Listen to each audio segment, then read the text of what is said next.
This week's episode of I Was a Teenage Film Snob is not brought to you by Marvel Studios, although it probably should be because we talk about it a lot.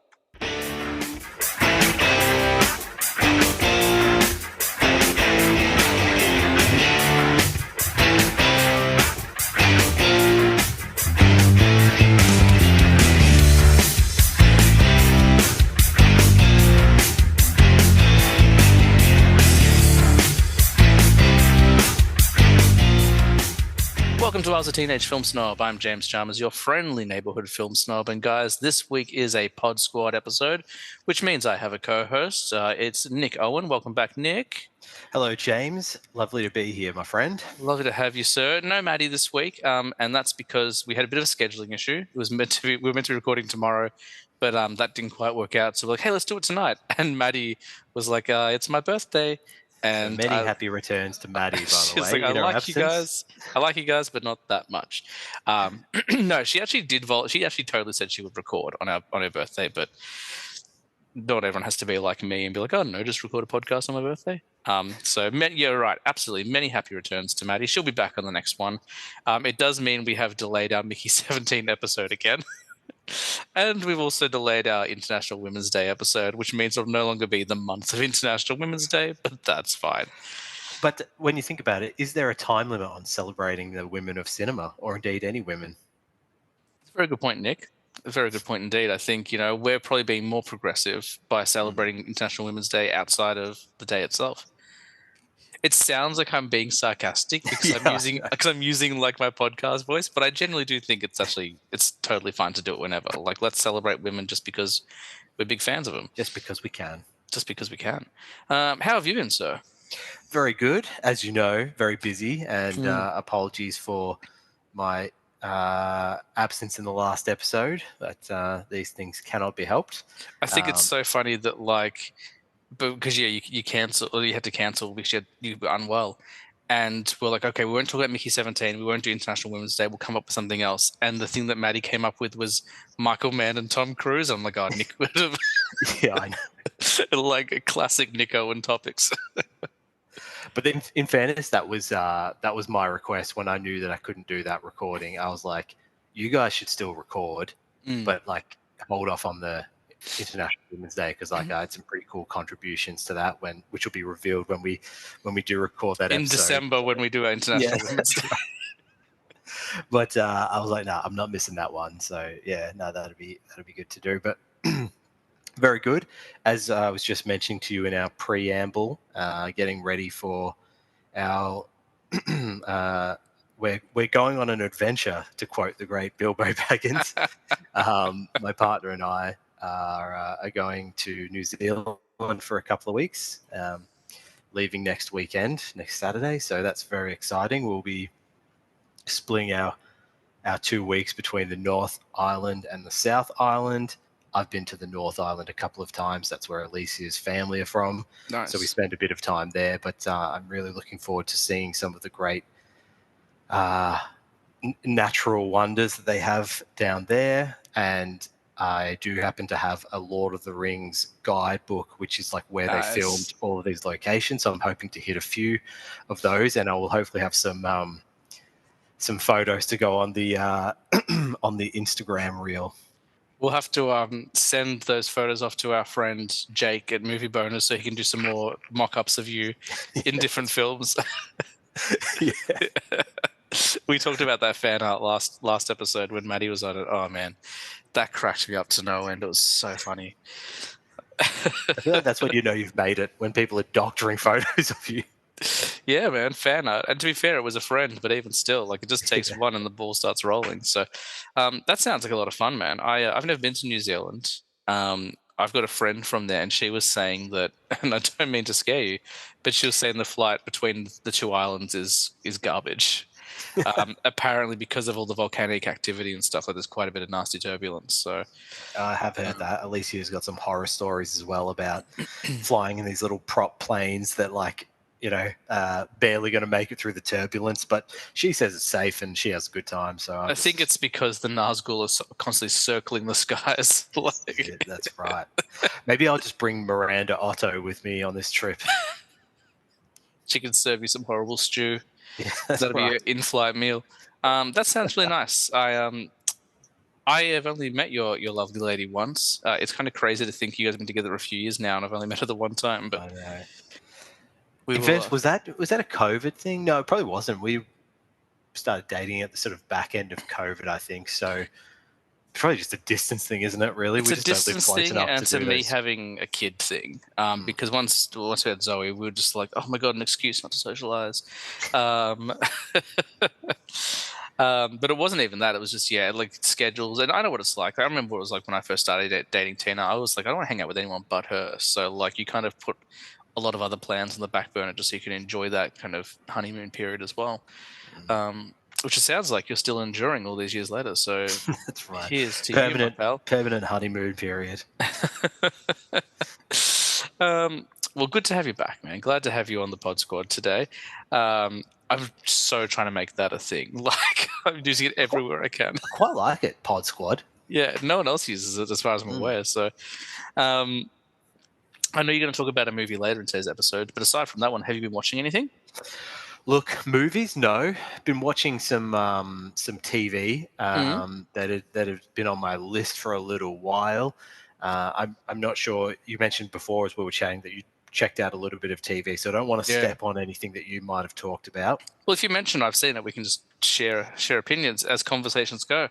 But some notable some notable things I've watched lately was the Stephen Graham show Adolescence on Netflix. I've heard a lot of things about this. People are crying all over this show. Like literally, apparently, it's very upsetting. It's quite dark and harrowing. I think Mm. that's probably because it's quite reflective of some of the some of the cultural things that are happening online for young men at the moment. Mm. But I think the show's getting a lot of plaudits for the way it was filmed. This will sound counterintuitive. It's not showy, but it's 4 episodes, and each episode is a one take, uh, Oh wow! 1 hour continuous shot. Wow, that's cool. It's a I really cool concept, and yeah, it's really like we've like seen enough you've seen enough TV by now where it's cool to see something like refreshingly new come through. So that was really really interesting, and would definitely recommend it. But as I said, like subject matter is a little bit dark and a little bit harrowing. mm. You haven't seen that one yet. I'll get to it at some point. The stuff that I'm catching up on. A lot of it is quite old. It's just me playing catch up finally. But that sounds cool. A lot of people have dug that one. Anything else you've been watching?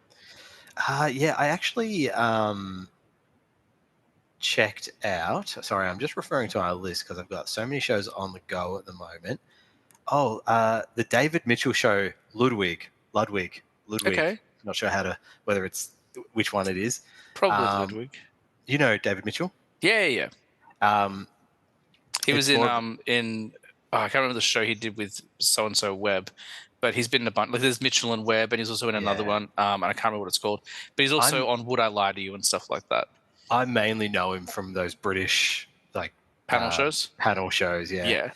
Yeah. Really cool concept. He's plays a pair of twin brothers, one of whom is a bit of an antisocial, probably slightly autistic puzzle maker. So he like writes like crossword puzzles, and he gets a call from his twin brother's wife saying, I need a favor.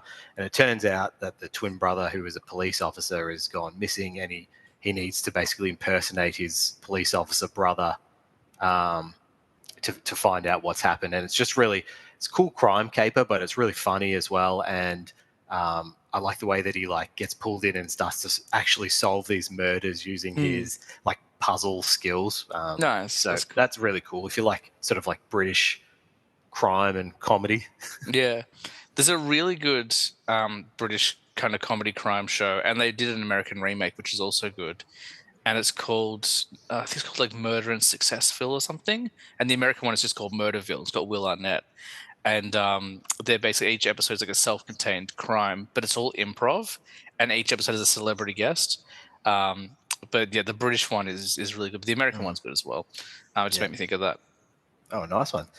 And then you know what? The final thing I'll mention is actually not a show, but a movie. And you guys already did a fantastic job of talking about it and reviewing it. But I finally got around to watching A Real Pain.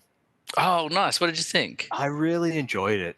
I really enjoyed it, and I thought it was a brilliant character piece, and I thought it was shot beautifully. Like I thought, like it displayed this tour through um, Eastern Europe or Poland really well. And I have to say, the whole time, because you guys were raving about it, and I was like, oh, Kieran Culkin, like, I was staunchly in the corner for like Guy Pearce to win the best Mm. supporting actor and stuff like that.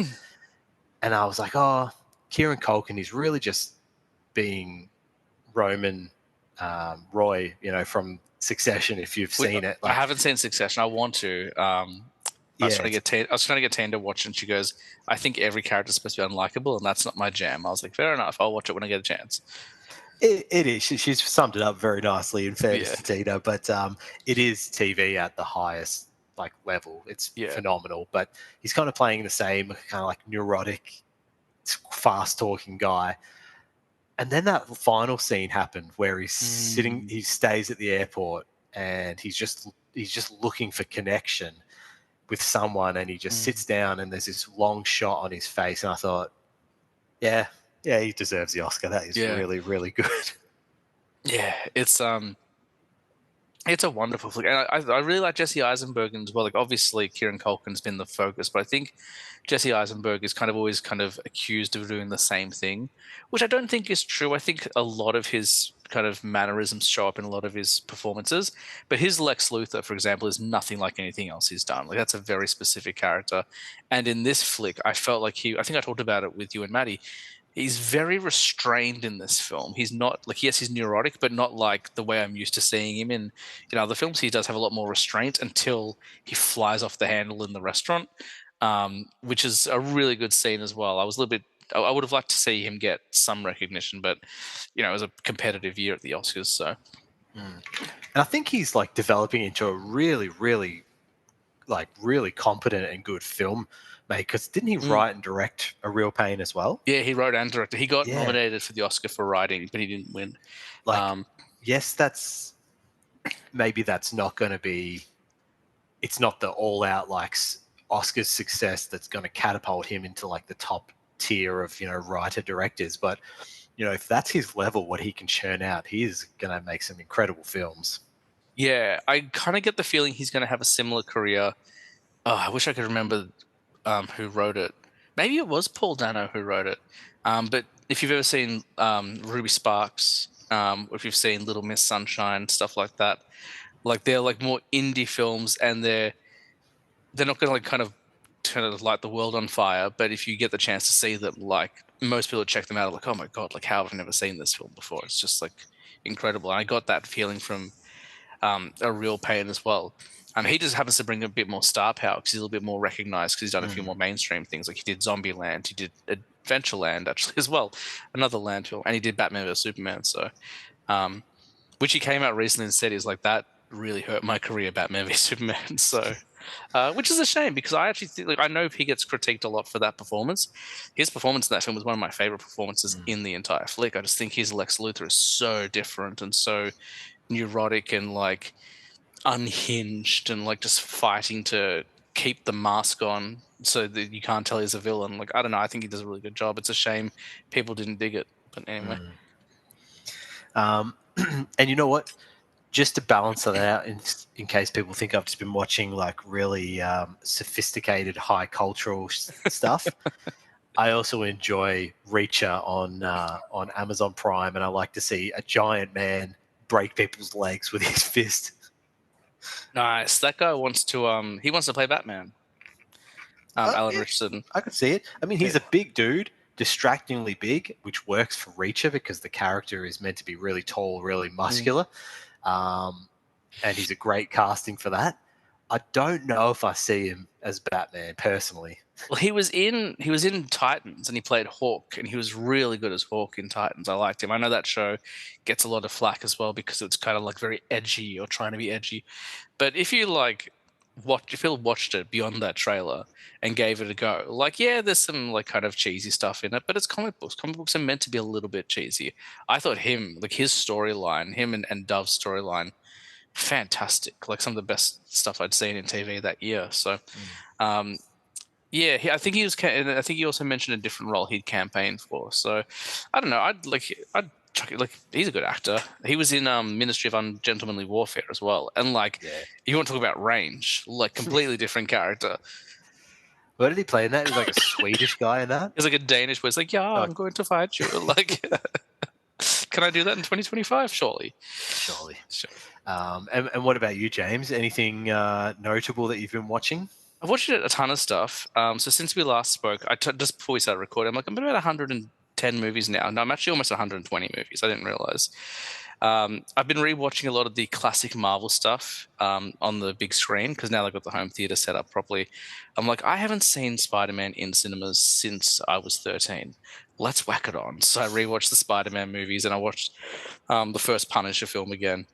I'm not going to review those here though because they're old films that I've seen before. I've been doing some writing on Reckoby as well because we're certified critics now. So I've been writing some reviews, but I took Zoe to go and see Dogman on the weekend, which is the new kids film based on the like graphic novel, that sort of thing. Really fun flick. So it's based on a book that was written by the guy who also wrote Captain Underpants. And the whole idea is basically the world's best. Like, it's messed up. Like, when I tell you the origins, you'll be like, geez, that's messed up for a kid's film. But kids don't think about this sort of stuff the way we do as adults. Basically, the world's best cop and his like police canine, who's also the best cop, get into an accident where there's irreparable damage, and the only way to save their lives is to cut off the dog's head and put it on the human's body. Like, that's messed up. That is messed up. Like, they don't say it in so many words, but as an adult, I can connect the dots. So the first 15 minutes was a little bit tough for me to get into because I was just rationalizing this horrible origin. But once it gets going, it's really fun, really funny, really sweet. Has some really like good sad moments in it as well. And it was nice because we were watching the film, and at one point Zoe leaned over to me and she goes, "Daddy," she goes, "this movie's making me sad." And I was like, "Good." like not in like good, like, as in like, no, this is really good. Like, that's the point. Like, you're kind of learning to feel your feelings because we talk about our feelings a lot. Something you have to do when you're a parent is like talk about expressing your feelings. And I was like explaining to her at dinner that night because she was still talking about how it made her sad. I'm like, this is why Daddy likes movies so much, because they help me feel my feelings. They help me get in touch with my emotions and stuff. So that was kind of a cool like teaching moment and a cool parental moment. And it just happened to be a really fun movie as well. So I really liked it. I also watched a short film by an independent director, Harry Waldman, I think his name is. He actually reached out on Instagram and was like, "Hey, would you mind watching my film and reviewing it?" So I watched it. It's called Enter the Room. And it's basically about these two brothers who one like is kind of down on his luck and just needs a little bit of help with rent until he can, like, he's just booked an acting job, but he needs a bit of support until he can get back on his feet. And the one who owns the house is very neurotic and is kind of like criticizing at every turn. And then I can't say too much because I don't want to spoil it. It's like a 10, 12-minute film.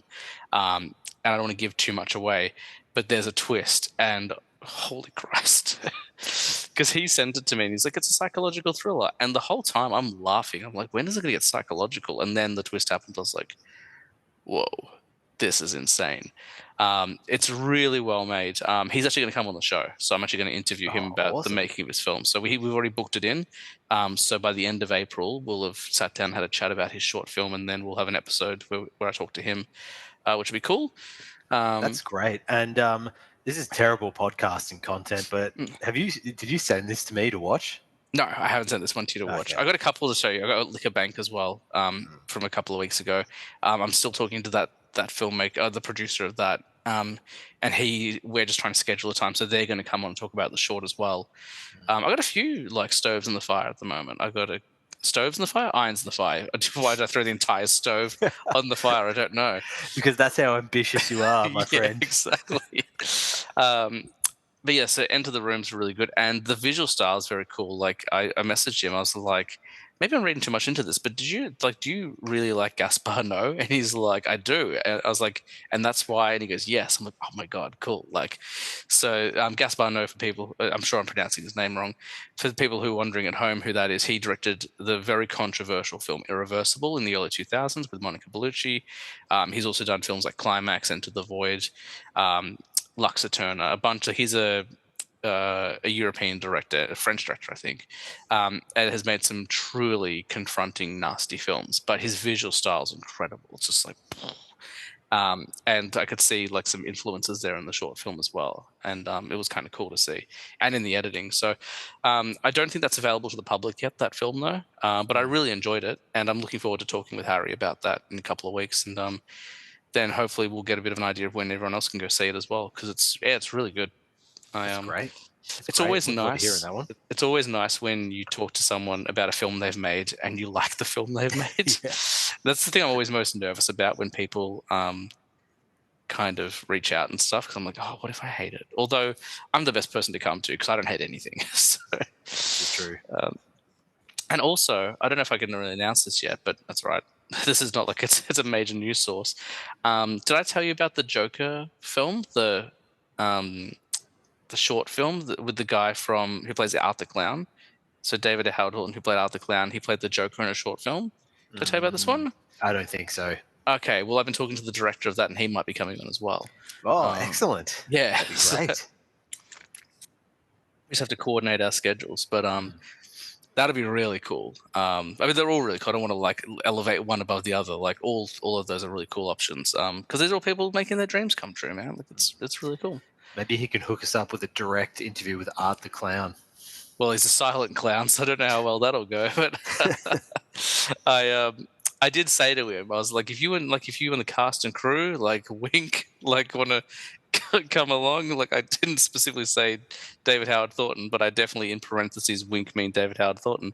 It'd be so funny if you listen to this. He's like, wait, what? No, we're not doing the interview now. But yeah, that'd be pretty cool. So we've got a couple of stoves in the fire, as it were. I think that could be a new film snob-ism. Stove in the fire. That's the new T-shirt. Yeah. It's just me throwing like every kitchen appliance onto a fire. Yeah. And we need some T-shirts that aren't me. I guess technically the T-shirt we have isn't me. It is the teenage film snob. And then I've been watching some TV. I watched all of season 3 of Invincible last week. I knocked that out in like 2 days. I was sick last week, so I had a day off. So I was like, great, let's knock out the rest of Invincible. I really love that show. It's really fun. Really violent and insane, and this season was no different, but still great, still excellent. So really enjoying that. I just finished watching season 3 of The Bear. What do you think? I don't have the problems that everyone else has with it. Like, I get it. Like, this one seems to meander a bit more than the first two. The first two seem to be very kind of purpose driven, whereas this one is kind of, especially the way season 2 ended, where you're like, oh my god, like, when are they going to resolve all this stuff? And spoiler alert for a show that's been out for almost a year now, it doesn't get resolved at all. Like, it just keeps being. But I didn't mind that. I liked kind of seeing more of Kami's like background, and I do like that they at least address the Chef David thing. Like, they kind of, because that seed's been planted since season 1. Like, how it was this horrible experience he had, and he finally had that moment. And even though that didn't necessarily resolve anything, it was more about like his closure and just being like standing up to him finally and stuff. So I liked that. Yeah. To me, season 3 felt like, because the first season and the second season are really tight, and the episodes are dense. There's things happening in each episode, and it feels really purposeful. Season 3 felt like a season that had been split in 2 and then had to be stretched out to be a season, like to make up 2 seasons. I see that. But having said that, season 2 sets such a high bar. You've got episodes like Spoons, which is one where Ebon West Baccarat goes and basically has this moment of enlightenment and finds purpose within a single episode. It's an amazing episode of TV. And then you've got one of my favorite probably moments of TV this decade, which is the needle drop of "If You Want Blood" by AC/DC Mm. and the "Let It Rip" moment. I don't know if you recall Yeah, that yeah, when they yeah, first opened the restaurant. I was like yeah. just absolutely electrified by that. So This hard season, act to follow. I think this season has a lot of really wonderful moments. Like you get the Tina backstory episode, which I thought was some brilliant television. Like, I actually didn't mind that because the episodes were all significantly shorter. They were kind of like 30 minutes, supposed to like that 45, 50-minute length. Didn't mind it at all. I like that Tina episode. I don't know whether I loved the Sugar episode where she goes and like it's just her and her mum. Like I did like that they kind of got to show her mum's softer side a little bit. I do like that her mum got to feel that love again. So I did like those things, but did I need a whole episode on that? I'm still unsure. But I loved the final episode, and I really liked in particular when Olivia Colman comes out to make her speech and she singles out Richie. Um, like, and she kind of gives him the wave, which she didn't give anyone else. I'm like, yes, like Richie needs this at the moment. Like, good, good, Yeah. good. Um, so yeah, so I dug it. Like, yeah, I definitely wasn't as stressed out as I've been in previous episodes. Like, this also seemed like a big jump in terms of stunt casting. There's a lot of cameos. Like John Cena shows up as one of the Fak brothers. Yes. Yeah. I was I like, remember that. And they're just too. I think they need to just dial that. I mean, look, who am I to say? I'm not from Chicago. I don't you're not. know what those kind of people are like.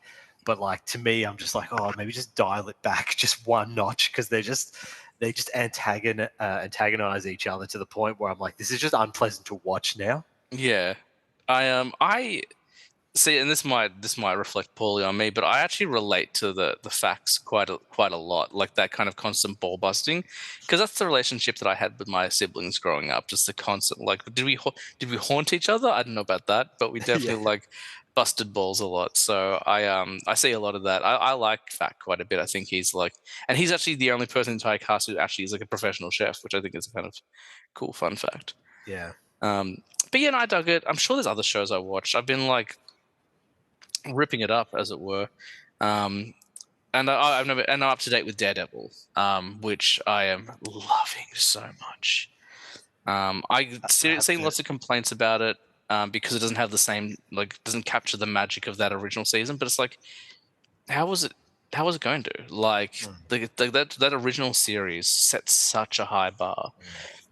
The fact, but I think like for Disney, like now that they've got full creative involvement, it would have been so easy for them to put out something mild.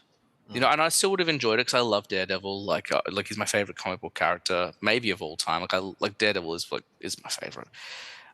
So I'm always going to enjoy what they do with him just by putting him on the screen. But I think they've done a really good job. Like it's definitely like it's not like you can't smell the Disney on it. Like they're cursing constantly. Like everyone's cursing up a storm, which we've never seen in a Marvel project before. The violence is brutal, and yeah, like so have you watched any of it yet? No, I was just going to jump in before and tell you that, like, I had it queued up and I was ready to watch, and I'm like, no, this feels like in my bones. This is a binge watch, something I want to Mm, sit there and smash out in like two sittings, or like if yeah, I ever find just like a whole day, which will never happen, smash out. I'm like, I don't want to just do the week to week on this one. So, no, I haven't, but that's not it's for lack of wanting it to. is it is frustrating. It is frustrating waiting week to week. They did at least like last week they dropped two episodes at once. So the first week they dropped two, and then like they did a few individuals, and there's three episodes to go. So we're almost at the end. Um, but there is a lot of time with Matt not being Daredevil. That's not really a spoiler because that's what Born Again, the comic book, was as well, and that was kind of in the trailers. So I've heard those critiques quite a bit, and I get it. Like, but at the same time, that's what the original series was. There was so much of him not being in the suit in that original series. It was more about the lawyer side of things. Um, I'm shocked how many villains we've gotten in this season. Like, there's a lot of like villains and stuff going. There's a lot of costume characters, and I'll kind of leave it there, so without spoiling too much. But it feels very much integrated into the existing MCU, which I like. It feels like you can kind of see little references here and there. It feels like it's a natural sequel to the original series. Um, and it feels like it's probably one of the best things they've done post Endgame. For me, anyway. Like, I'm biased because I love the character, but we've had some good stuff post Endgame, but this feels like one of the stronger entries for sure. Excellent. So yeah, so we've been watching some stuff. You got something to talk about. Before we do that, should we talk about some news? Do you want to dive? Because there's a bit of, like, Marvel has had a couple of weeks, man. They've been in the news quite a bit for the last couple of weeks. And there's one I definitely want to talk to you about because I have mixed feelings about something. So I want to get your thoughts as well. But before we dive into that, CinemaCon is this week, which is a big, as the name might suggest, cinema convention, and they just announced the title and release date of the new Spider-Man film. Yeah, I did not know that. Spider-Man 4 coming out in May 2026. And it is going to be, actually, I think it's May 2026. I should just double check instead of giving out incorrect information. It's either May or July, but it's definitely next year. And it is called Spider-Man Brand New Day, which And makes sense. This is a Tom Holland. It is Tom Holland. Excellent. Sorry, July 31st next year. My bad. So yeah, Spider-Man Brand New Day. They've got a logo already. Oh yes, very good. And that was the name of the. Sorry, I can't even say words. I'm still recovering from being sick, so forgive my sloppiness. There's a comic book called Brand New Day, which I think had mixed feelings when it came out, but I think they're just borrowing it in name only, and the idea of being like post No Way Home. You know, now he's by himself. He doesn't have his friends and stuff because everyone's forgotten. Like, it's a whole like new story. It's the end of his origin, and they've ditched the home thing. You know, we had Homecoming, Far From Home, No Way Home. Now we're into our next leg. So I thought that was pretty exciting. I always like to get some Spider-Man news. Yeah, maybe I'm misremembering. I thought that there was some chatter around the end of the first trilogy that like perhaps Tom Holland was happy to hang up the suit and potentially wasn't going to come back again. But obviously I'm misinformed. No, so what happened was around the release of no, I think it was No Way Home. I could be wrong. It could have been Far From Home.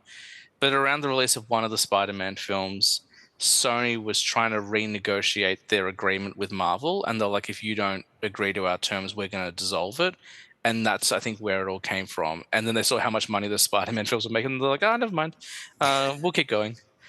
So, yeah, I think, but but people are always saying that. Like, it's like all the casting with Avengers that hasn't been announced. Like, you hear like Benedict Cumberbatch is like, I'm not in those movies. It's like, you're not in any of the new Avengers films. All right, well, we'll see. Like, we'll see for sure. Like, maybe you're not, but Doctor Doom is a magic user. It feels natural to have a magic user in this film. So, and same with Elizabeth Olsen. Like, she's like, I'm not coming back. Like, there's no more need for Wanda and stuff. But Wanda is a what's it called again? A nucleus being? Is that what they called them? I can't remember what they called it now. It's a while. Nexus. She's a Nexus being, as we learned in WandaVision. It's like, really? There's no version of Wanda in the multiverse that's going to show up? Like, surely at some point. But anyway, I'm putting off the big news, which is they announced in a very boring way the casting for Avengers Doomsday. Did you see that video? I did. I'm conflicted on this because I'm like, this is like the biggest cast ever assembled for a project. So I'm like, how do you do that justice? So I kind of see what they were going for, just an understated list of directors' chairs or whatever you call those chairs with the actors' names on it. Maybe slightly underwhelming, but the cast, to say it's stacked is an understatement. Well, we'll go to the cast in a second because I agree. I see what you're saying as well, and like, I'm so like, I don't care. Like, ultimately, I don't really care. Like, I don't care how you announce it. Like, you've told me, very cool. But it's like Comic-Con is only a couple of months away, and you've got a panel this year. Like, you could have brought all of them out. Do you know what I mean? Or you could have done like how at the end of Deadpool and Wolverine, there's like the sizzle reel of all the old Fox properties. You could have done like like kind of like you could have done like a mixtape video of like different performances and like I don't know, just like showing the cast. Just like yeah, the Ant-Man one was kind of funny, but I just felt like it was like because I woke up and there's like a live video. I'm like, oh, what's this? And I was like, oh my god, they're announcing cast. Um, we are going to talk about the entire cast. So the people listening right now, if you do not know the cast yet, it's not a spoiler because they have announced it, but there are definitely some announcements that I was shocked they made publicly. I even put a video up about it. So we are going to spoil the cast announcement. And we'll probably talk about each one as we go through, at least in some detail. So if you don't want to know, I guess jump ahead 5-10 minutes. First up, Chris Hemsworth. Makes sense. Although I don't know if we were certain that he was coming back. Like Thor is still well and truly alive in the MCU, but I don't know if we were really like after Love and Thunder. I don't know if we knew he was coming back anytime soon. So that was a nice confirmation. Next up, someone who I believe is in your kind of your ring of favorite actresses, Vanessa Kirby. Yep. Coming in as the Invisible Girl. Sue Storm. Which we haven't seen her performance yet. And that's why I was like, why don't we wait till after Fantastic Four comes out? And then it's not this one. We'll get to the ones that I'm a little bit concerned about. Anthony Mackie totally makes sense. He just played Captain America in a very misunderstood Captain America film. I thought it was fun. It's nice to see Cap back. Sebastian Stan. This is where I start to have not questions, but I'm just like, did we need this announcement? Thunderbolts hasn't come out yet. Thunderbolts is very much a Suicide Squad type looking film. The trailer suggests there's going to be casualties. You've just told me that Sebastian Stan has survived that film. I guess it could be a multiverse variant, but like now, I guess like between you and me, I didn't think they were going to kill Bucky, but at the same time, like I'm kind of like, did we need to announce that? Letitia Wright, fantastic. I really liked her in Black Panther 2. I haven't rewatched it since theaters. Have you seen Wakanda Forever?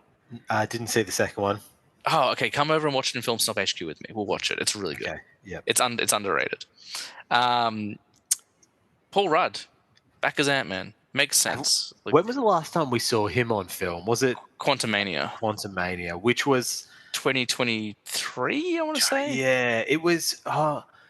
Was that a COVID release? My memory of that was that it was on Disney's streaming service really quickly, and that's why I always associate it with like the COVID years where things just went straight on. No, what happened was that flick came out. It wasn't received particularly well, but it also came out amidst the beginning of the Jonathan Majors allegations, so that didn't help it either. That's a tough break. That really is a tough break. Look, the film was pretty poorly received. I liked it. I haven't seen it since I saw it in theaters, just because I haven't got back to it. I really quite enjoyed it. I thought it was fun. But I think like the big concern people had was like, this is your next Thanos, until it wasn't. But he was our next Thanos, and he gets defeated by Ant-Man. Spoiler alert for a 2-year-old movie. So people didn't like that, but I don't know. I enjoyed it for what it was. So next up, here's another, I think, potential spoiler for Thunderbolts. Wyatt Russell, who plays U.S. Agent. John Walker, I think his name is. I didn't think they were going to necessarily kill him off. I think that character's got a rich history. But again, like now the stakes for Thunderbolts slightly lower. I really liked him, though, in Falcon and Winter Soldier? Falcon and Winter Soldier, thank you. Yeah. So good. When he beheads the dude with the shields. Yeah. So I was really pleased to see him hanging around. And I have to also admit, I've completely I haven't dropped off. I haven't really seen much of the shows of late, so I have no idea if he's appeared in other Marvel properties. I can tell you he has not. So, but I'm just really excited to see him back. Yeah, and I'm glad he's back as well because I really liked him in that. I'm looking forward. I sort of feel like I'm the only person who's excited for Thunderbolts, but like the way like this year kind of scales out from Marvel, I was like Captain America a little bit, Thunderbolts a lot, Fantastic Four off the scale. Like that's the way my excitement goes. So I feel like I'm really keen for Thunderbolts, and it's nice to know he's back, even though it does lower the stakes slightly. And then I'm going to butcher this next name, but we've got Tenoch Huerta, who played, oh my God, I've forgotten his name. Namor in Black Panther 2. So he was the villain in Black Panther 2. He's more of an anti-hero. He's kind of like douchebag Aquaman, basically. So Yeah. he is like Aquaman, but he's very kind of territorial and protective of the seas. He's got a history with the Fantastic Four. He even married Sue Storm, I think, at one point, or at least there was some sexual tension that made Reed Richards not so happy. Um, so knowing they're going to be in a film together is kind of fun as well. There's no spoilers there. That's all good. Then your mate from The Bear, Ebon Moss Bachrach, Richie, who plays the Thing. Notable absence from this lineup at this stage is the Hulk. It would be cool to see the Hulk and the Thing together in a film. But I imagine we're going to get some form of Hulk, because there was a comment made by Robert Downey Jr. He's like, that's just one row. Surely there's room for more. So I don't think this is the full cast announcement. Next up, one of my most exciting ones is Simu Liu returning as Shang-Chi. Have you seen Shang-Chi? Oh man, it's so fun. All right, come over a couple of weeks in a row and we'll just knock out the ones you haven't seen. Shang-Chi is fun, man. It's really good. It's a really fun origin story, and he's great. He's also, I don't know if you've ever seen Kim's Convenience, but he's in that as well, and he's really good in that also. Next up, Florence Pugh. I don't think there's any surprises there. I think of all the characters who's going to return from Thunderbolts, that's the most obvious one. Chick's got star power. Like, she's sticking around. Like, we need a widow, and she's going to be fantastic. All right. This next one, we're getting into huge spoiler territory. And the reason I say, well, actually, this one has appeared in an MCU film before, so it's less of a spoiler. But I do think it is kind of a spoiler. Kelsey Grammer. The Beast. Beast himself. And the Beast himself, the Beast within. Did you watch The Marvels? The Captain Marvel sequel? No. Okay. So, completely underrated. People tore that film to shreds. It's really fun. Thanks to Aman Vellani, who plays Miss Marvel. She's really good in it. In the post-credit sequence, Kelsey Grammer shows up as Beast. So he's been in an MCU film. So whilst it is a big spoiler, something I would have preferred to have found out in the film, he's been in an MCU film. I'm not so worried. It's like if they had announced Deadpool or Wolverine, I'm like, it would have been cool to find that out later. But they've been in an MCU film now, so it makes sense. It's just interesting as we go through this list to see who from the old Fox property is coming across versus who isn't. Yes, and we'll talk about that as well as we get through them. Next up is Lewis Pullman. He plays Bob in Thunderbolts. If people don't know who Bob is, I'm not going to spoil it because he's a pretty big character in the Marvel universe. But I think that would ruin Thunderbolts, so I'm going to keep it on the DL. Doesn't he play Bob in Top Gun Maverick too? Oh, does he? I'm trying to find the cast list and the names. Just let me pan for. Yeah, he does. You know, like how in the Top Gun franchise they have like it's like Maverick or like Goose, Viper and stuff like that, and his is just Bob. That's great. Yeah, I gotta watch that again. Maverick's really good. So good. No, you will not get a disagreement here. Next, we've got Danny Ramirez, who is the new Falcon. He was in Captain America Brave New World. He was really good. Really liked him. No surprises there. Next up, we've got Eddie from Stranger Things, Joseph Quinn, who plays the Human Torch, Johnny Storm. No surprises there either. Probably the character I'm most looking forward to seeing in Fantastic Four. I do like myself a Human Torch. You look very concerned, Nicholas Owen. I'm following the casting announcement along with you. Oh, cool. Excellent. No worries at all. David Harbour, who plays the Red Guardian in Thunderbolts. That one I think is maybe... If I could have pegged one or two characters to die in Thunderbolts, I would have picked him. I feel like because he's a little bit older, because he's got like a chip on his shoulder and stuff like that, he might be the one to make the sacrifice play at the end of Thunderbolts, but apparently not. So there you go. We got him. Then we have Winston Duke, who plays M'Baku in the Black Panther films. He's great. So good. He's a really good actor, man. Do you remember we went and saw Us together, didn't we? You and me went and saw Us. We did, yeah. He's really good in that as well. I like Winston Duke. Yeah. He just adds, like, I don't know, he's funny, but not because of, like, that he's written, like, he's a funny performer, if you know what I mean. Like, it's not just that he's got funny lines, like, his delivery is, like, always really good. Like, he plays an intimidating character, but there's just this certain charm he has about him where you can't help but smile, even though he's also terrifying in that flick. Hannah Hannah John Kamen, who plays Ghost. So the last time we saw her, she was in Ant-Man and the Wasp, the second Ant-Man film. She was the villain in that, and Did she's she have the also white suit kind of thing? yes. Ah, that's who that is. So she played Ghost, and then Yeah. she's also in the Thunderbolts as well with a new suit, which is why people aren't recognizing her in those trailers. Tom Hiddleston. I think this is a pretty big surprise. Like, yes, Loki is Lord of the Multiverse or King of the Multiverse now. Have you watched the Loki show? No, but I know Okay. I know where it ends and like what's happening at the Yeah. end. I think the most exciting thing about this casting is we are definitely going to get a Thor and Loki reunion, but they're not from the same universe as each other or from the same time. Actually, they are. But they're just from. He's from 4 years earlier, or whatever it is, or 6 years earlier. But they are. So that'll be really. I'm looking forward to that. Quite a bit. Next one is kind of a spoiler. I guess it's been announced, or not really. Patrick Stewart The as king. Charles Xavier. Now we saw him in Multiverse of Madness, and he had the yellow chair and everything, so that was Briefly. really yeah. It's like I saw something a post about the casting, and people were like, they just keep bringing him back to kill him. Like he got brought back in Logan to get killed. He got brought back in Multiverse of Madness to get killed. But now we've got two OG X-Men. We've got Beast. We've got Charles Xavier. And now we're going to go. Okay, so this is where I think it's a huge spoiler, and this is where I have problems. Ian McKellen as Gandalf. No, presumably as Magneto. My problem with this, and it's not a huge problem, like I'm still going to go see the film, we haven't seen him in the MCU yet. We haven't seen his variant. So this to me is a very different announcement. It's not like we're not seeing we're seeing this character the first time and you're kind of announcing him here on the back of a chair. Like, I feel like Magneto, Ian McKellen deserves a bit more ceremony than that. I feel like we need to make a big deal out or keep it as a complete surprise so we can lose our minds in the theater. I'd also, you're right, but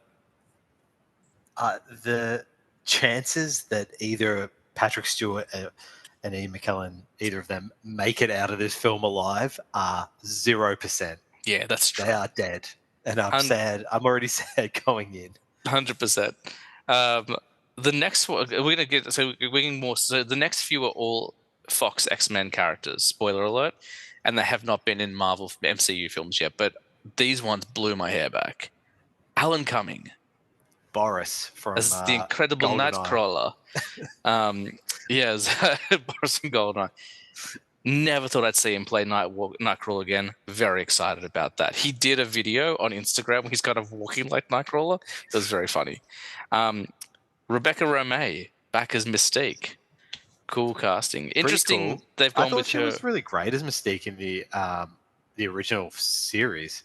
Fantastic. She's really good. It's people like you that made me afraid to go to school or whatever it was.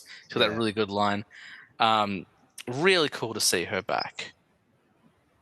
James Marsden back as Cyclops, presumably.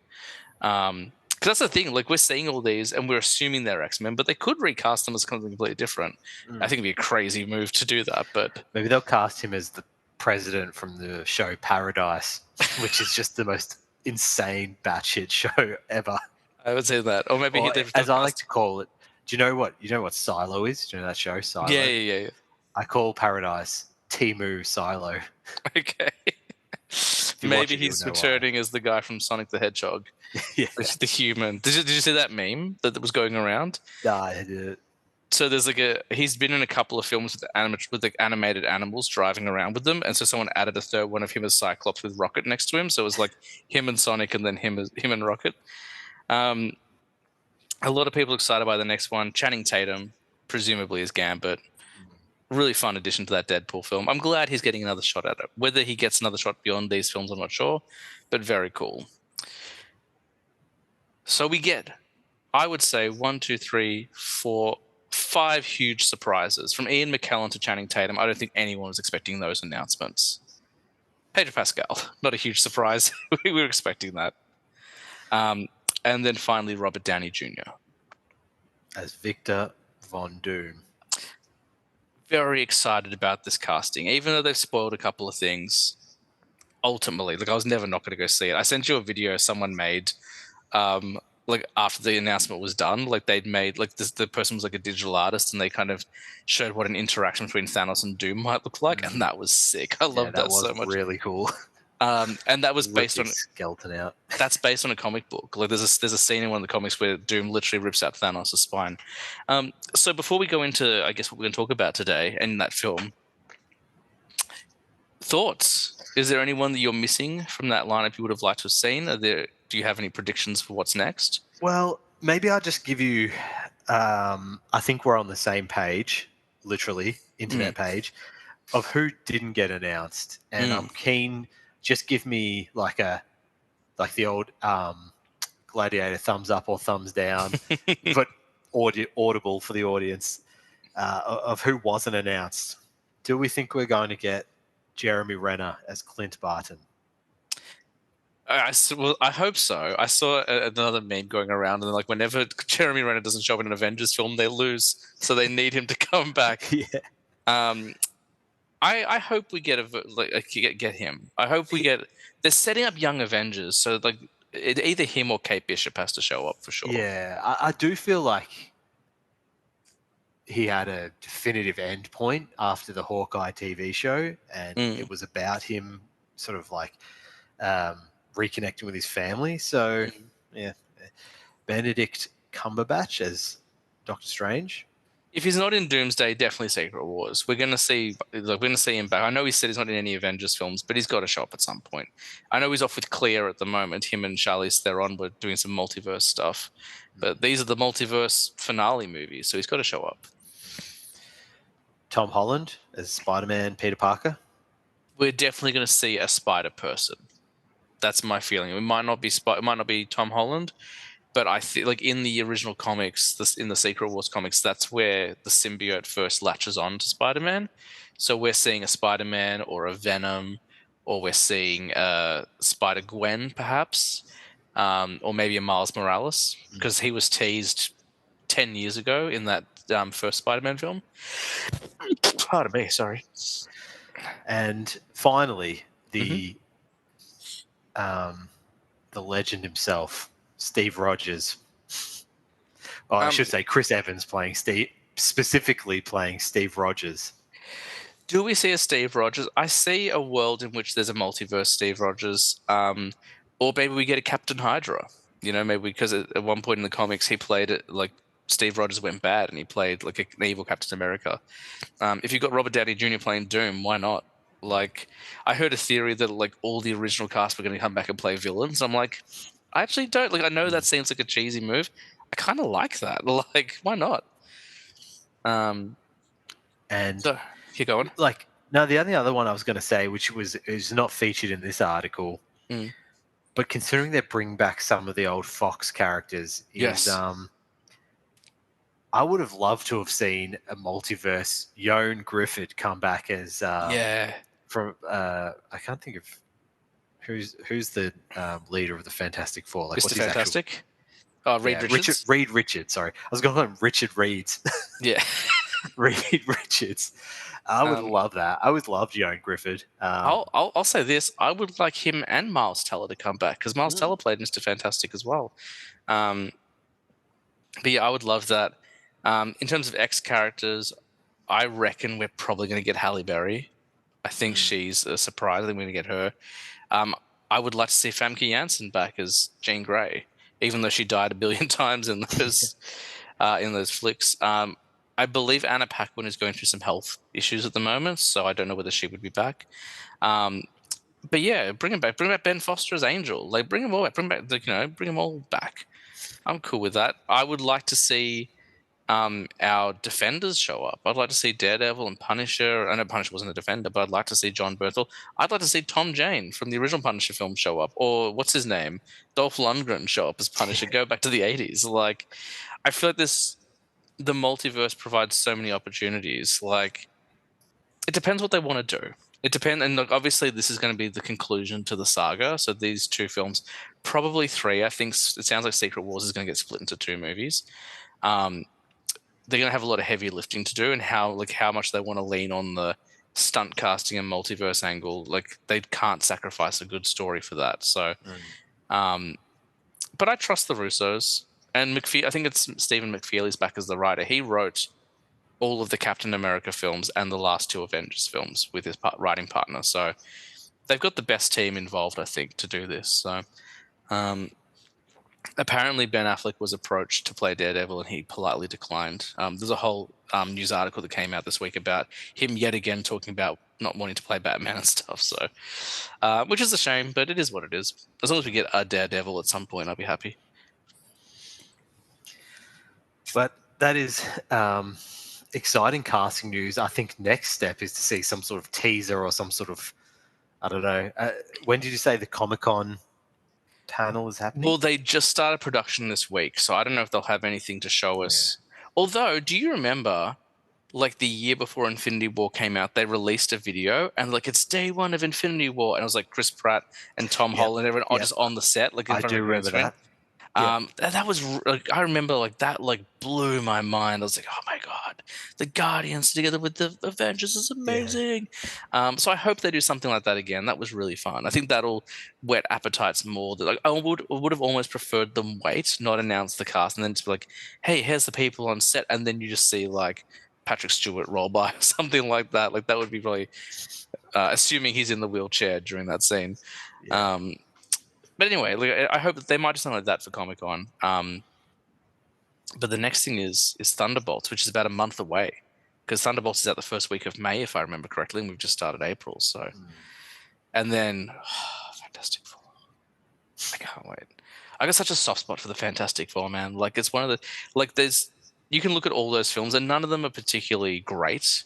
Like they're fun, but like they're quite heavily flawed and stuff like that. But I don't know, man. There's just I got a real soft spot for them. I really like the dynamic of a family of superheroes. That's why I like The Incredibles so much. So I'm really excited for that, and I love that cast. And then not Marvel. We also got Superman coming up, which I'm equal. Oh, my man, I was thinking like if you had to put your money on either Superman or Fantastic Four, like which one do you think is going to be the bigger hit? Because these are going to be massive. You've got the appetite of like what is kind of being what I believe will be billed as like a return to form for Marvel, like a return to like probably what they were leading up to Endgame and Infinity War and Endgame versus like a reboot of Superman, which is like one of the biggest like film properties of all time. Well, it's interesting because I was thinking, I'm like, well, we haven't had a Fantastic Four movie in 10 years, but we haven't had a Superman movie in 12 years. We've actually had Fantastic Four more recently, but I would argue Man of Steel made more of an impact than that last Fantastic Four film. I don't think it needs to be a competition. In fact, I think both studios benefit if it's not a competition. It's going to come down to the general audience and brand awareness. And like, unfortunately, there's been like this week we have the 4th of April, Fantastic Four Day, 4/4. So we might see a trailer then. But there hasn't been a ton of marketing for Fantastic Four yet. And Marvel, like recently, they've been really like slowing their marketing game. Like they're like releasing trailers close, like way later than usual. Like I remember like during the golden era, it was like 12 months out. Here's the teaser. Like we get there. And now it feels like we're waiting forever for the first trailer. Like we only got the Fantastic Four teaser a couple of months ago, maybe a month ago, and like literally it's coming out in July. So they need to up their marketing game. I think they need to stop resting on their brand. I think whilst I've enjoyed everything Marvel have done ever, I think post Endgame there's been a lot of like, the brand name will carry us. We can just, and then we've seen they've had some not so strong box office returns. They've had like some less than favorable reviews and stuff like that. So I think they need to stop resting on their brand and start getting into promotion mode, like sell this movie to people. Because the last thing most people remember about Fantastic Four is that last movie, and whilst I'd enjoyed it, I'm in the minority. Like most people didn't. It leaves a bad taste in people's mouths. Like start promoting, get Pedro out there, get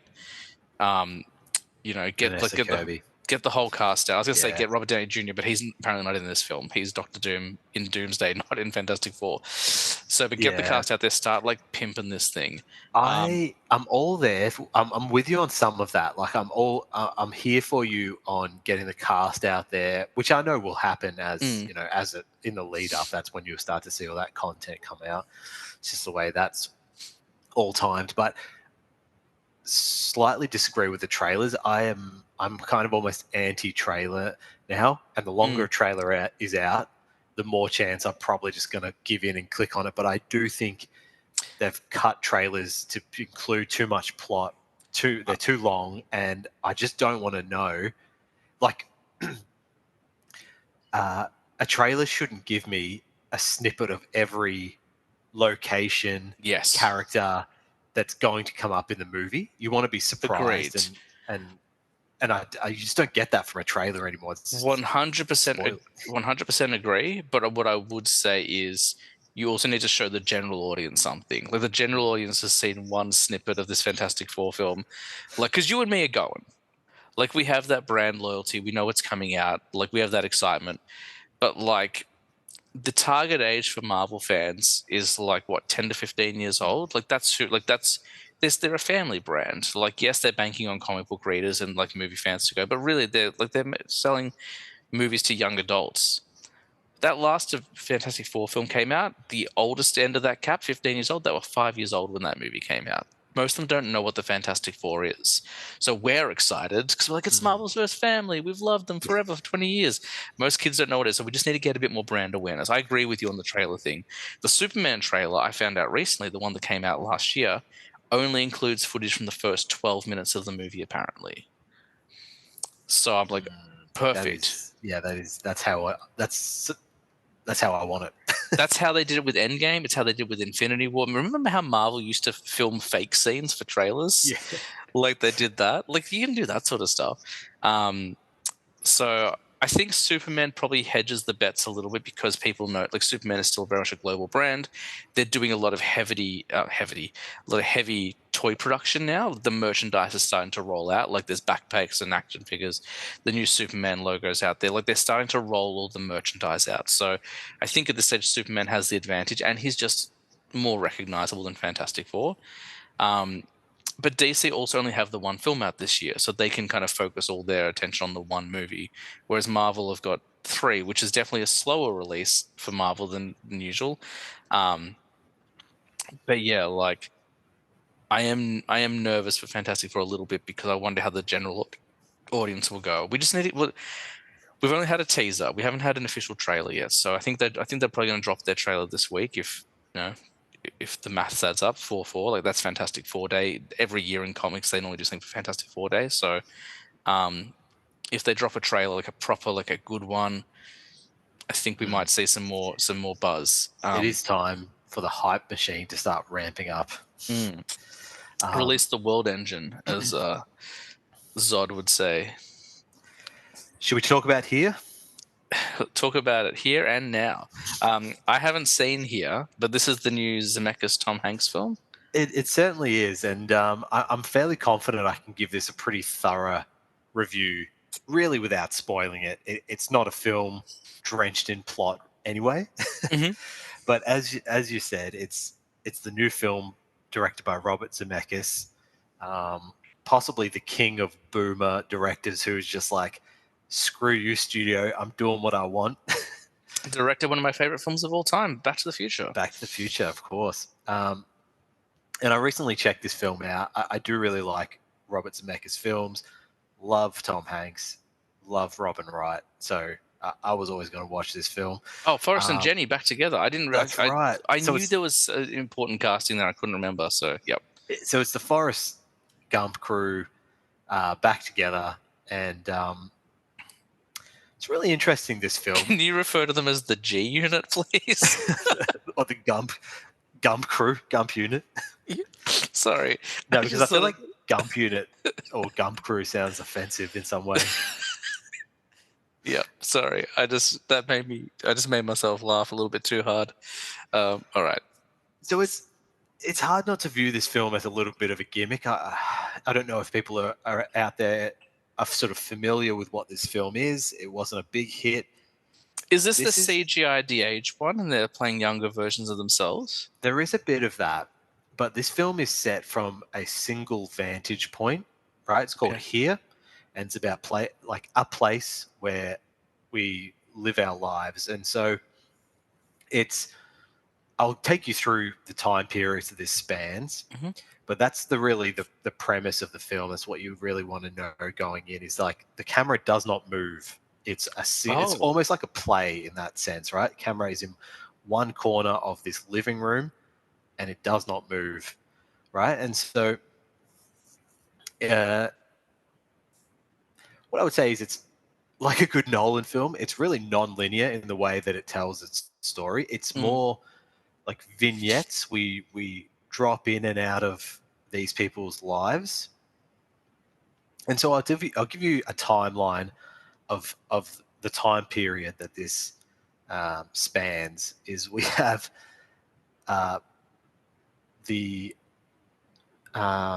prehistoric time when dinosaurs roamed the earth. We Oh, have a Native American tribe before America was colonized. We have William Franklin, the son of Benjamin Franklin. We have a married couple, one of whom dies of the Spanish flu. So I'm guessing that's early 20th century. Don't know the exact time period of that one. yep. We have a couple in the 1940s, pre World War II, one of whom invents the lazy boy chair in this living room. Okay. And then we have the young family, and I would say about 75% of this film is dedicated to the young family, and that's a World War II veteran who returns from war, Al, played by Paul Bettany, and his wife Rose, who's played by Kelly Riley. Oh, fantastic! I love her. She's great. And then they have a number of children, but we really follow their son Richard, who's played by Tom Hanks, and so um, we see this is non-linear, by the way. This does not Mm. happen from start to finish. We drop in and out of these different time periods. And So we the Tom Hanks and Robin Wright in like the various time periods, or just in their own time period? no, in their own time period. So Okay. these I was people like, don't. please tell me they're dressed up in dinosaur costumes. No, That would no, be sorry. If amazing. that wasn't clear, then it's dropping in and out of Yeah. time Yep. in these different periods. And so we see Tom Hanks or Richard, from child through to old man, and we see him bring his girlfriend, played by Robin Wright, home, and we see them getting frisky on the couch, and they are then have they're young and they have a child, and then it's their life throughout that house, and then we have a more modern time period where an African American family is living in this house and they're living through COVID and the BLM movement. So it's interesting, this film. Mm. Did I enjoy it? Was I entertained? Look, I think it's ambitious, Yeah. but the thing is, we don't spend enough time with any of these people, nor are we attached to them in a particularly sentimental way to make me really care about the Mm. characters in this film. It's more like drop in, spend a minute or two with them from this single vantage point, and then we'll move to a Native American lady giving birth. Mm. So it's a really big swing, and like I do admire Robert Zemeckis for that, because he's a technology forward director. I really like the way he does. He'll take swings on things like this, but I'm not sure it really paid off. As you mentioned, there's some de-aging happening with Tom Hanks and Robin Wright, which is getting better and better. The technology there, it's still a little uncanny, but it really is phenomenal what they can do. Yeah, better than what you and I could do, I imagine. Well, I don't know about that, James, Don't but want to don't sell sell ourselves us short. short. Yeah, I like that we both have the but exact same thing to say. like a good Zemeckis or a Spielberg film, it is sappy, and I think the best thing I can say about this is it really did get me thinking in a way that it really did make me think about the spaces where you and me and we all like spend most of our lives. Like when you think about it, 80% of your life is probably spent in like 3 rooms, and Mm. they're your rooms. But then, in 50 years' time, you'll be gone, and it'll be someone else's rooms. And I thought that's a really interesting way to view life, and something I hadn't really thought about before. So, it did get me thinking. But was I sort of entertained with this as a story? Like maybe not so much. Mm. So probably I recommend if you want to see something interesting and different, because like again, I hadn't really seen anything where the camera is set from the same vantage point for the entire film. But yeah, I thought it was really interesting, and it got me thinking. I'll call it there on talking about here the film, because I don't want to. You'll obviously try and check it out, but it really did get me thinking about directors and filmmakers who take really big swings. And I personally love it. I love it when they go for it, Mm. because I think it's equally as entertaining when it like doesn't pay off. Yes. But I thought that was something we could just talk about. I don't know if you've got any examples that you can think of someone taking a really big swing, but I thought we've got a real at the moment. We've got a king of the big swing, and King I of think Swing. that's the king of swing, and I think Oh, that's that's the name of Bradley the episode. I literally wrote down an episode title, but I think the King of Swing is better. But go, tell me. uh, Bradley Cooper, Okay. and I think it pays off sometimes, and sometimes it doesn't. So, for example, A Star Is Born. He's Mm. like, I'm directing this, I'm starring in this. The camera's going to be on me for long shots while I sing. It is a Mm. big swing, and I think it's really good. Actually, it's a really good film. But then you have something like Maestro, where he repeats that, and he's like, I'm going to shoot this, I'm going to write it and direct it, and I'm going to shoot this in some boxy aspect ratio, and it's going to be black and white, and then it's going to move to color, and I'm going to wear all the makeup and do long single take conducting an orchestra shots, and people just didn't like it. Yeah. I still haven't seen Maestro, so I Mm. can't comment on it. Well, But I mean, it's very good, but yeah, I thought it was just interesting. I think he's like that new director who's just like, I'm not going to listen to what anyone says. I'm going for it. mm. I got a couple. I was thinking about it. I don't think these are like. I think this still falls under the kind of topic of big swings. There's a couple I was thinking of. So the first, I can't remember the director's name. I could look it up, but I won't. Um, but a movie that came out last year, In a Violent Nature. I think that's a big swing, and I think it actually falls under kind of the same category as Here. Like Here was very much, we're going to change our shooting style. We're going to put in one point, and we're never going to move the camera. And In a Violent Nature, the director was like, I'm going to make a slasher film, but instead of worrying about the importance of dialogue, instead of building up a rapport with your characters, just put the camera behind the villain the whole time. And there's not going to be a score, and you're going to hear his boots crush leaves as he walks through the forest. And it's going to be a very quiet film, and it'll have some brutal violence, which you expect from slashers. But everything you know about the slasher genre, we're throwing out the window. And I think that's a huge swing because the slasher genre of all the horror genres may be the most beloved and has very distinct tropes that fans look for. And so to throw that out the window and go with something completely different was a huge swing. And I think it achieved very mixed results. Some people loved it, like myself. I just rewatched it the other day. I'm like, man, this flick rocks. But then other people hated it. They thought it was boring. They were like, why would you do this? Like, give me what I expect from slashers. So I Mm. think that's, at least for recent years, I think that's a pretty big swing. Yeah, and I love that because I think like a part of it is like the confidence these guys have of like, well, I have a vision, and I know that um, it doesn't, or it may fall away from those like tropes of a certain genre, but I'm like, I'm going for it. Mm.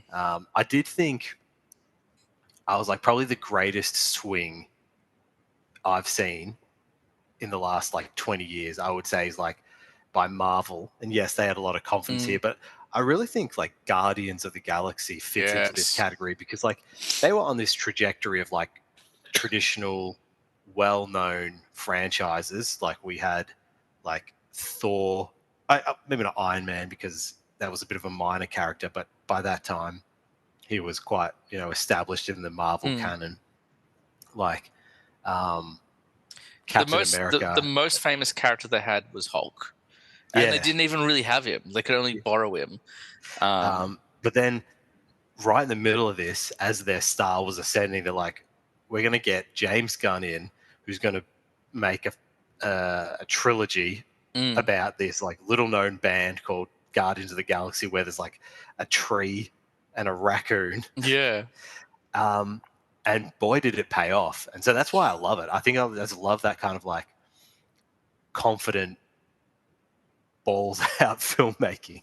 It was huge because Marvel was in a really interesting point in their kind of trajectory because they didn't have Spider-Man, they didn't have X-Men, they didn't have Fantastic Four, which are their big three hitters. Those are the ones that everyone knows. They didn't have Daredevil or any of the other Fox properties. So they were literally like, all right, we've got Iron Man. And I think even Iron Man's a big swing because you're casting Robert Downey Jr., who every single studio was saying no to because he'd had some substance abuse issues. So that's a big swing in itself.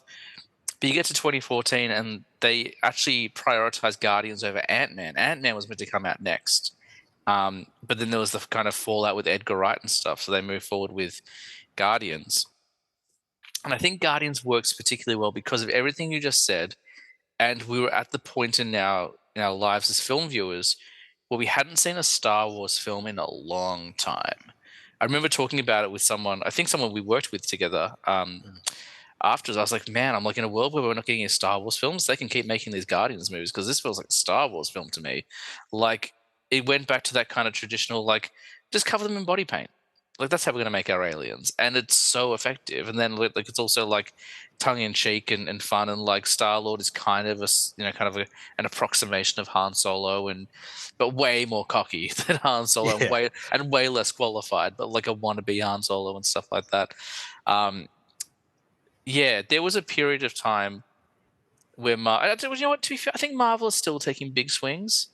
I think people, kind of think that casting Robert Downey Jr. as Doctor Doom is desperate. That's what people have said. It reeks of desperation. I think it's a big swing. I think it's a huge swing. You're taking the guy that everyone knows as the foundation of this franchise, and they're like, if he was the one who built the franchise, we're going to use him to destroy it. Like, that's a big swing. I think creating a She-Hulk sitcom is a big swing. I think creating a WandaVision sitcom where every episode is set in a different time period is a big swing. I think bringing back Tobey Maguire and Andrew Garfield is a big swing. I think Marvel to this day are still taking huge swings, and like people can label them as safe, but I don't think people really understand. Like people are like, "Oh, that was so safe bringing back Tobey Maguire and Andrew Garfield." Both their franchises got cancelled due to lack of interest. Spider-Man 3 was a failure. Amazing Spider-Man 2 was a failure. Not to me. I loved them. But critically and commercially, they were failures. So bringing them back was not safe. That was a big swing. And then trying to keep it hidden, for as long as they could, was tough as well. So I think they're a really good example. I know that people are going to think that's a safe choice, but I think Marvel continually, to this day, taking big swings. So Yeah, I agree, mate. But no, I thought it was just an interesting tangent to go off from here because it's generally not. It's not your average film that you.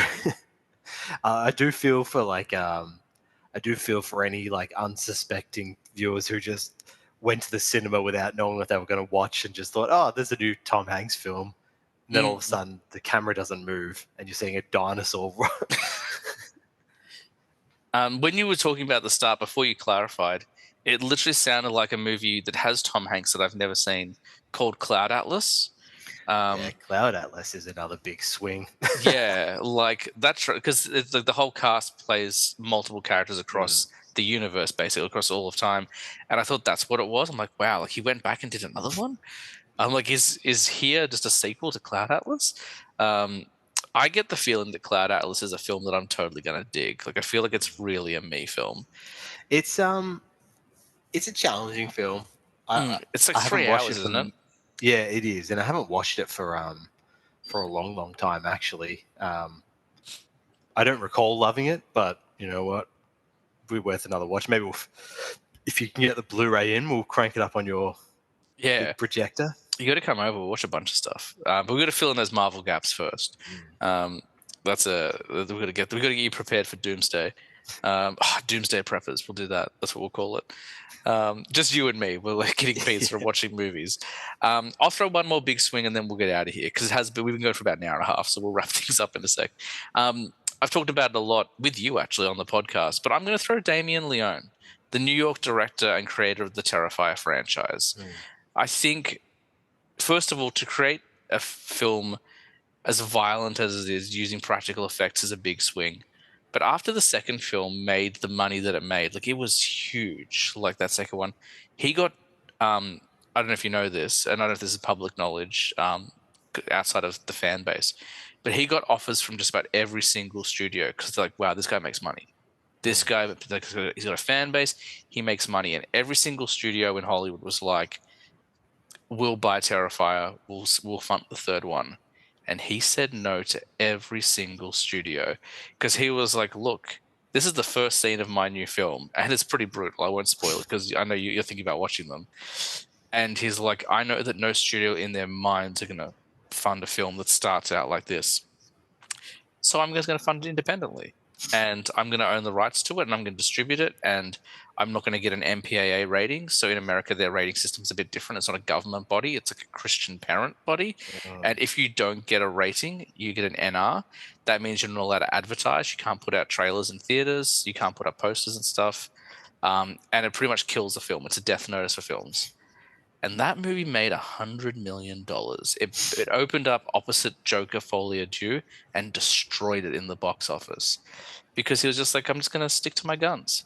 That is a big swing. That is a big swing. That is like the poster boy for big swings. He may have even dethroned Bradley Cooper.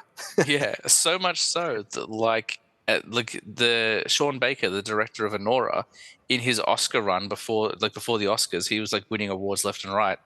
In one of his speeches, he called out Damien Leone. He's like, we need more filmmakers like him because he knows how to turn independent film into a profit. So those are my big swings. We didn't end up doing a whole big swing thing in the end because we just talked about Doomsday so much. Yeah, that's all right. Needs must.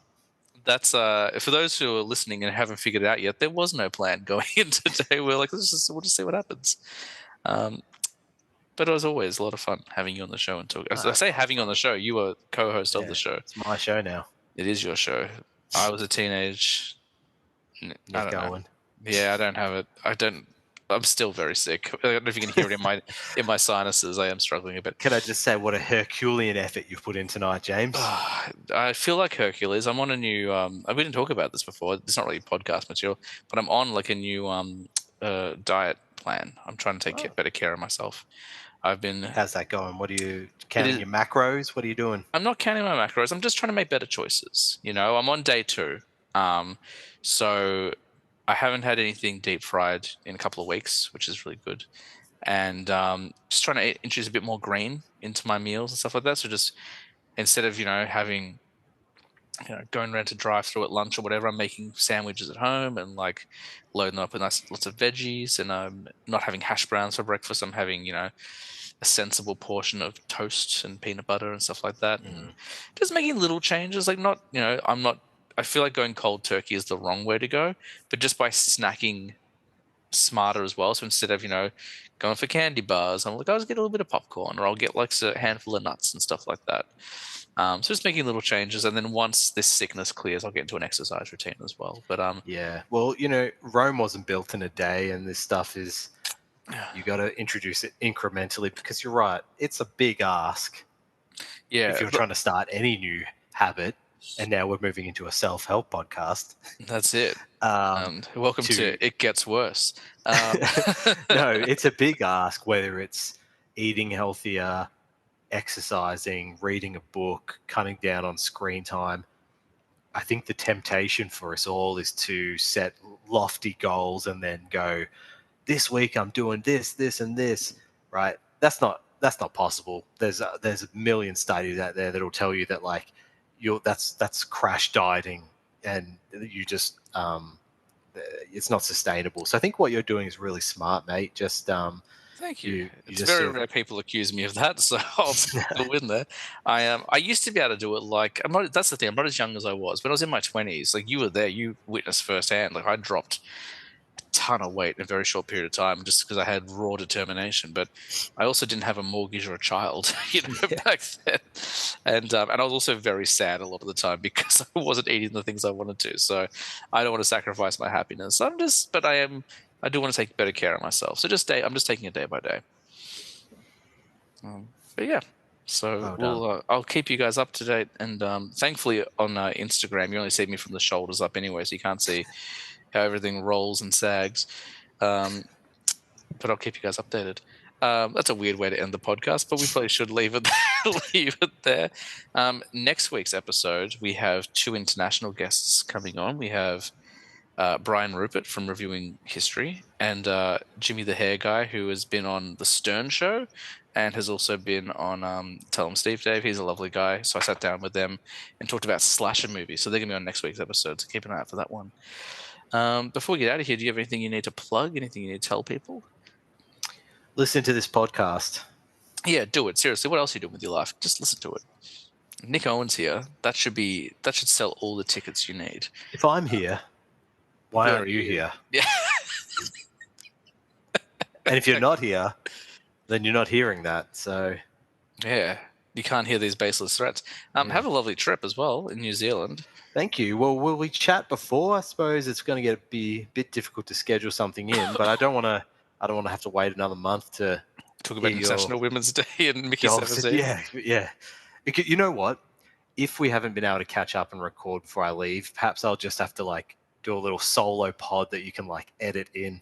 Yeah, we can definitely do that. We did And that with Maddie for episode 50. I did like a 50th episode or whatever, and Maddie couldn't be there for it, so she recorded just like a little 5-minute excerpt that we tagged on the end. So yeah, we could do that.